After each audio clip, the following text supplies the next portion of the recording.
Nal, Hai, kemana Nal? ini mau kantor PPID, mau minta informasi. Gaptek banget sih Nal. Bisa loh sekarang pengajuan informasi lewat online. Hah, betulan? Iya. Informasi ini sangat penting untuk saya. Oke, sini saya ajarin. Tata cara permohonan informasi secara online melalui website ppid.subulusalamkota.go.id.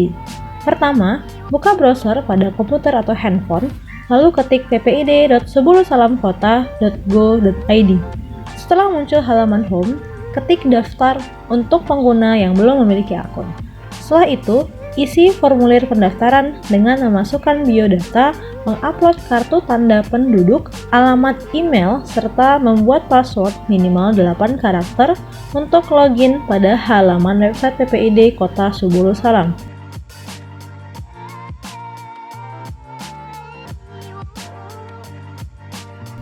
Jika Anda sudah memiliki akun, silakan login dengan menggunakan alamat dan password yang sudah dibuat sebelumnya.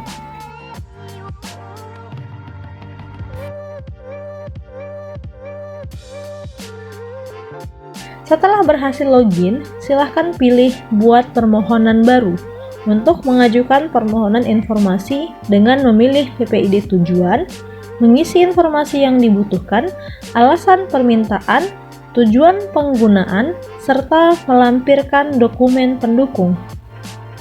Setelah itu, pilih cara dan dalam bentuk apa Anda menerima informasi serta mengisi informasi lainnya yang diperlukan. Terakhir, centang pernyataan berwarna biru, lalu pilih simpan. Ternyata semudah ini mendapatkan informasi. Iya dong, cukup dari HP saja, nggak perlu lagi ke kantor. Oke, terima kasih banyak informasinya. Ayo, aku traktir minum. Yuk.